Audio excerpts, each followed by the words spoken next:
नमस्कार साथियों। पाप पुण्य और मोक्ष। किसी आश्रम में एक साधु रहता था। काफी सालों से वह इसी आश्रम में रह रहा था। अब वह काफी वृद्ध हो चला था और मृत्यु को वह निकट महसूस कर रहा था, लेकिन संतुष्ट था कि 30 साल से उसने प्रभु का सिमरण किया है। उसके खाते में ढेर सारा पुण्य जमा है, इसलिए उसे मोक्ष मिलना तो तय ही है। एक दिन उसके ख्याल में एक स्त्री आई।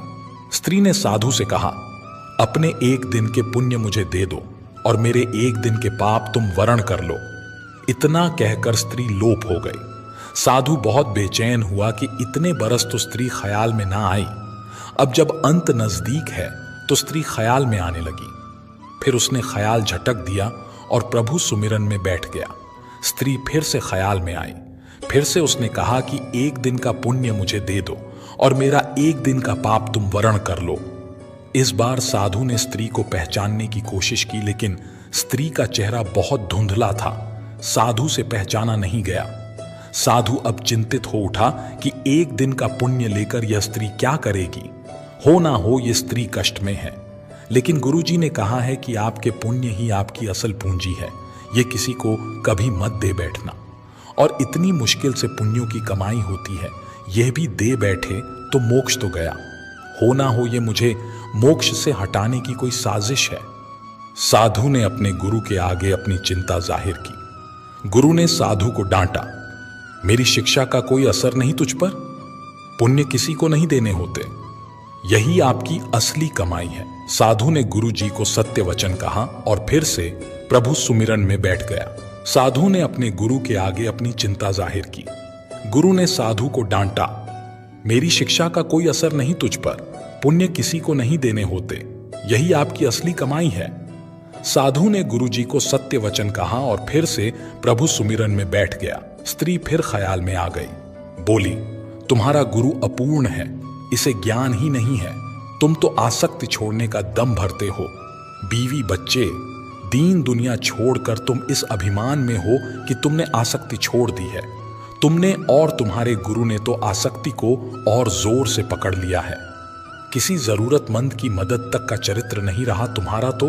साधु बहुत परेशान हो गया। वह फिर से गुरु के पास गया, स्त्री की बात बताई। गुरु ने फिर साधु को डांटा, गुरु पर संदेह करवा कर वह तुम्हें पाप में धकेल रही है। जरूर कोई बुरी आत्मा तुम्हारे पीछे पड़ गई है। साधु अब कहां जाए। वह वापस लौट आया और फिर से प्रभु सुमिरन में बैठ गया। स्त्री फिर ख्याल में आई। उसने फिर कहा, इतने साल तक अध्यात्म में रहकर तुम गुलाम भी बन गए हो, गुरु से आगे जाते। इतने साल के अध्ययन में तुम्हारा स्वतंत्र मत तक नहीं बन पाया। गुरु के सीमित ज्ञान में उलझ कर रह गए हो। मैं अब फिर कह रही हूं, मुझे एक दिन का पुण्य दे दो और मेरा एक दिन का पाप वरण कर लो। मुझे किसी को मोक्ष दिलवाना है, यही प्रभु इच्छा है। साधु को अपनी अल्पजता पर बहुत ग्लानि हुई। संत मत कहता है कि पुण्य किसी को मत दो और धर्म कहता है जरूरतमंद की मदद करो। यहां तो फंस गया। गुरु भी राह नहीं दे रहा कोई, लेकिन स्त्री मोक्ष किसको दिलवाना चाहती है।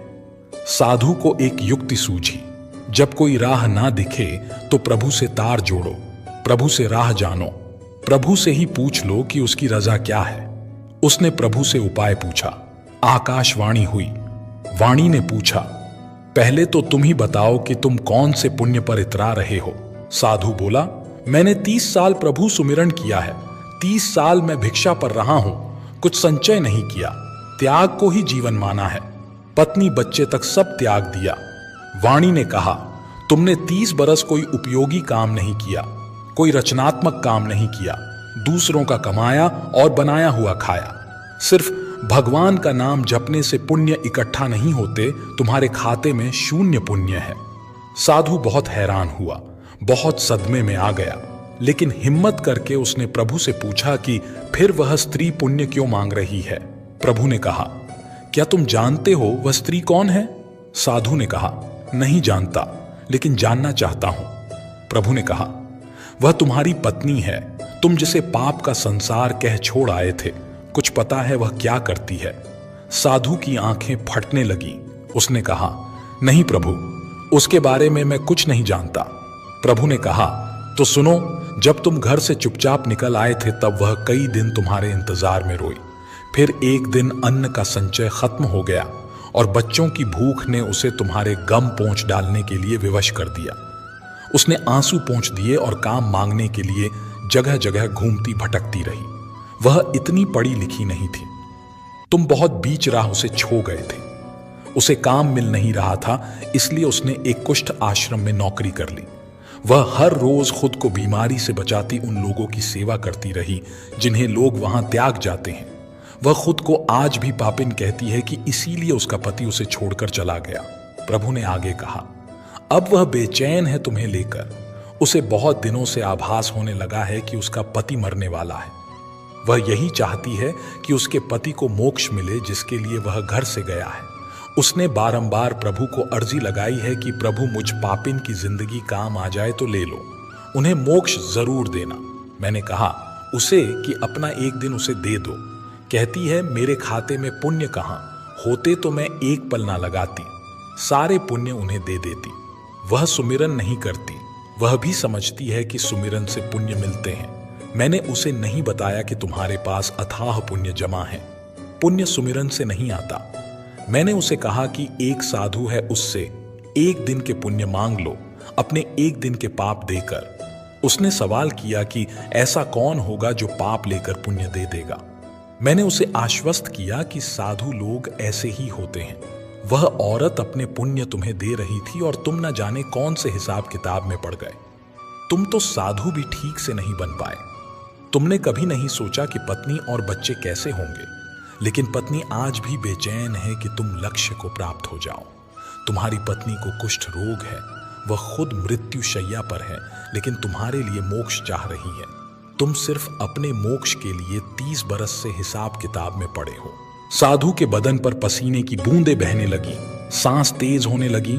उसने ऊंची आवाज में चीख लगाई, यशोदा। साधु हड़बड़ाकर उठ बैठा। उसके माथे पर पसीना बह रहा था। उसने बाहर झांक कर देखा, सुबह होने को थी। उसने जल्दी से अपना झोला बांधा और गुरुजी के सामने जा खड़ा हुआ। गुरुजी ने पूछा, आज इतने जल्दी भिक्षा पर? साधु बोला, घर जा रहा हूं। गुरुजी बोले, अब घर क्या करने जा रहे हो? साधु बोला, धर्म सीखने। श्री राम जी कहते हैं, स्वर्ग का सपना छोड़ दो, नरक का डर छोड़ दो। कौन जाने क्या पाप क्या पुण्य, बस किसी का दिल न दुखे। अपने स्वार्थ के लिए बाकी सब कुदरत पर छोड़ दो। ना पैसा बड़ा, ना पद बड़ा, मुसीबत में जो साथ खड़ा वो सबसे बड़ा।